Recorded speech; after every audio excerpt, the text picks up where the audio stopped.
I'm not sure if you've heard, but apparently we're all idiots and there's a way to buy and own houses for free. Well, at least that's what these guys keep telling me. Hey, What's up? I heard you can get a free house. Yeah, absolutely. It's called the BRRRRR method. How? So what I did, I borrowed money from a private money lender to purchase a distressed property. You renovate the property, you rent out the property, you refinance the property, and do you repeat? It's called the BRRRRR method. BRRRRR method. I'm very proud to say that this property right here was free. As you may know, I've done a couple real estate deals and it's something I like to learn about. So, naturally, the social media algorithms figured that out, and I get fed these videos daily, which got me thinking, is this legit? Can people actually go out and do the things these people talk about, or is it just some BS? So, starting today, we're going to go on a journey and see if we can find out. But before I tell you more about how this is going to work, we just closed on the house we're going to be using for this experiment, and it's only just down the road. So let me grab my scooter and let's go take a look. And we're here. Okay. By the way, big shout out to New for sponsoring this video and sending me another one of these scooters. This is like the 5th one they've sent me, and I absolutely love these things. For the last entire summer, Olivia and I were using these to get into work because it's pretty close. Makes it a lot more fun, a lot more convenient, and it's just a good time, man. So shout out to New. Let's head on in and see what we're working with. All right. I know it doesn't look like much yet, but I'll change your mind soon. Just hear me out. This is a 2-bedroom bungalow built in 1959 in a good central neighborhood in Ottawa, about 10 minutes from downtown, near 2 hospitals, 2 high schools, and an elementary school. The house is pretty old, as you'll see when we walk through the rest of it, but it's got good bones and seems to be in really good condition. Stick around until after the tour to find out how much we paid for the house and what we had to put down. Let's start with the renovations we have planned for the upstairs.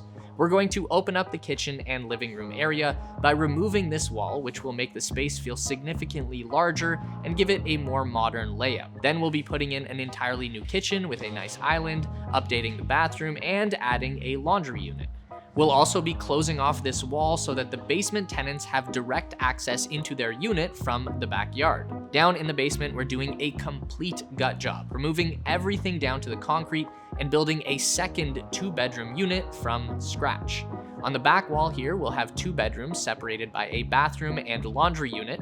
On the opposite side, we'll have a living room, which again, will have an open concept layout that leads into the kitchen. Basement units can often feel a little dark, so we're also going to be adding a larger window right above the kitchen counters to bring more light into the entire area. We'll also have to update the heating from oil to gas, move the furnace around, and run the vents along the central beam in the basement to keep the ceiling as high as possible throughout the rest of the basement.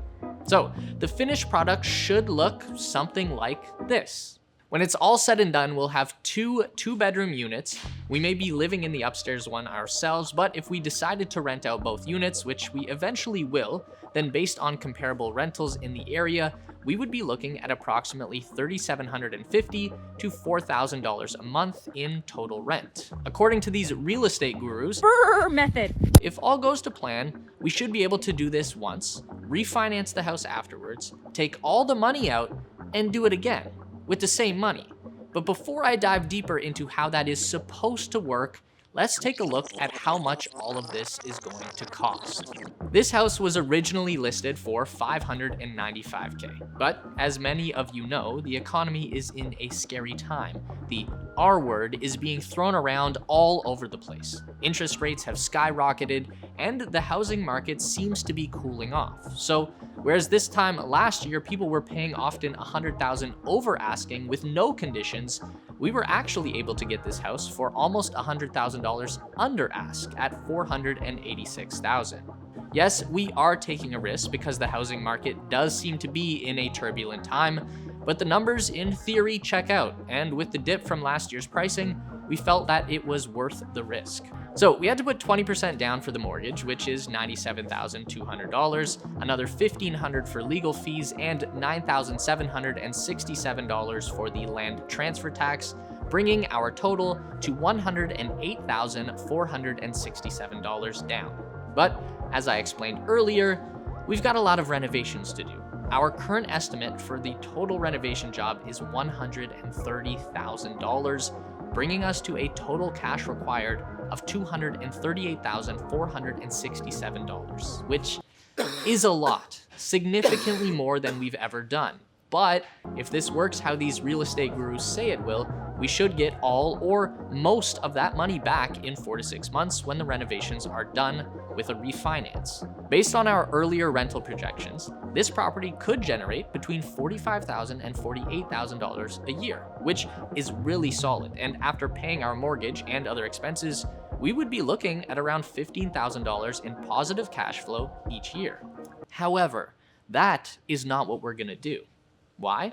Because the real estate gurus told us their super secret technique that allows us to get this entire house for free. Now, before we jump into how this is supposed to work, I've actually got some more work to do at the house. So let's grab the scooter and head back over. While we head over to the property, let me tell you more about the brand new KQi3 Max from New. Firstly, New is NASDAQ listed and the world's leader in two-wheel EV manufacturing. They produce all different kinds of scooters and vehicles, so no matter what it is your needs are, they've got something that works for you. They have a scooter for every person, but this particular model is perfect if you want the highest speeds, reaching up to 23.6 miles per hour, and need to ride extra long distances with up to 40.4 miles of range. It has 30% wider tires, 13% wider deck, and 25% wider handles compared to the competition, making for the most powerful and sturdiest scooter at this price point. New also stands by their products. While the rest of the industry offers a 1-year warranty, well, New doubles that 2-year warranty, baby, because they know this thing lasts. This scooter is heavy duty and can support up to 265 pounds while remaining easy to shrink to store or transport with its quick folding design. As I mentioned at the beginning of the video, I've been working with New for over a year now, and I thoroughly enjoy using these scooters regularly to make my commute more convenient and more enjoyable. If you'd like to check out the new KQi3 Max or any of their other scooters, be sure to check the link down below in my description. All right, we're back at the house and we've made some progress. Still a long way to go, but let's take a look at what's going on today. As you can see, we've done some work on the front of the house, removing the old awning and getting the exterior prepped for some painting to improve the curb appeal.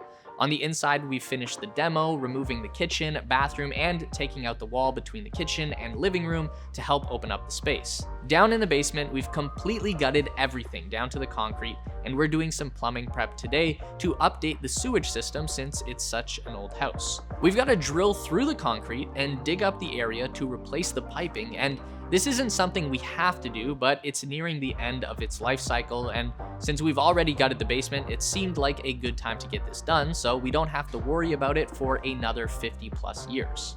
But that's it for the house update, so let's dive back into the financing model in greater detail.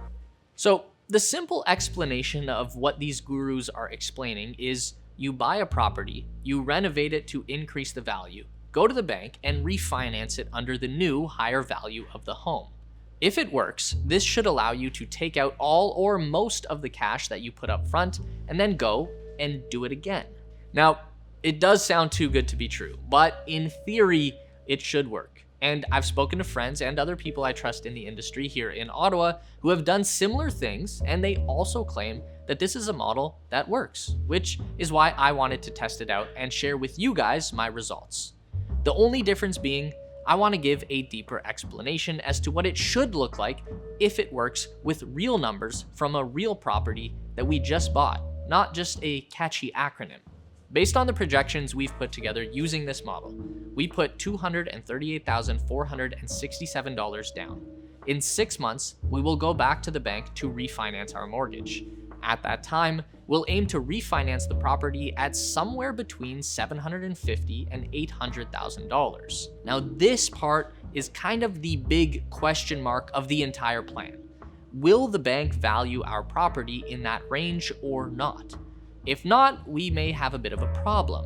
If they do, we're golden and this might actually work, and these real estate gurus might not be lying. For example, let's say we get refinanced at $775K. So our mortgage will have gone from 80% of $486K to 80% of $775K. That means in cash, we would be getting $620,000 minus $388,800 or $231,000.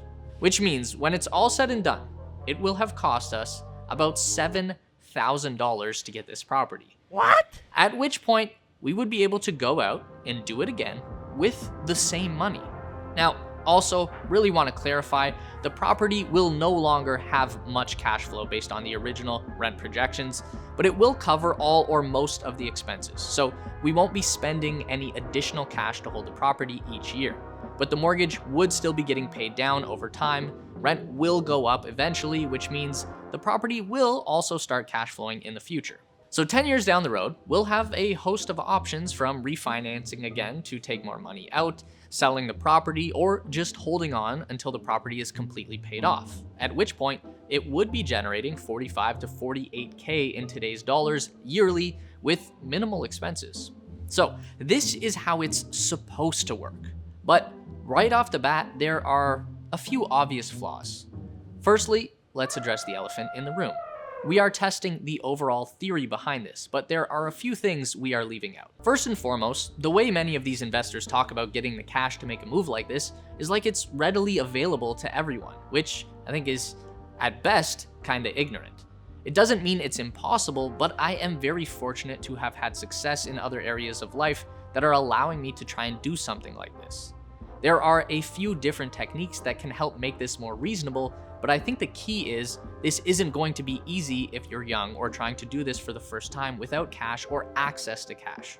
So, depending on your situation, some alternative options to lessen the cash requirements are finding investors or learning how to do all the work yourself. There are incentives for first-time homebuyers that allow you to put less money down on a property. For example, where I live, first-time homebuyers can put as little as 5% down if they are living in the home, sometimes even less. So you could buy this same house for $24,300 down.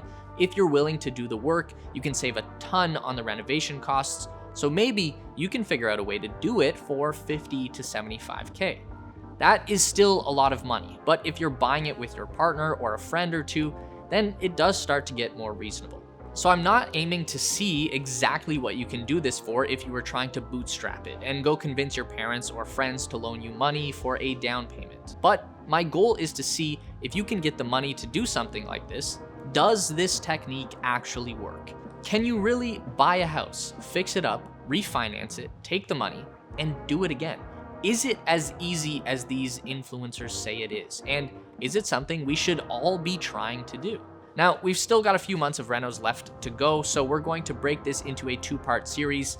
In the next episode, we'll show you the final product and walk through whether or not we were able to successfully refinance the house, and hopefully, if everything works out, talk about what our next steps will be. Let me know in the comments below if you think it'll work, or if you've tried something like this before and whether it's worked for you. Toodles.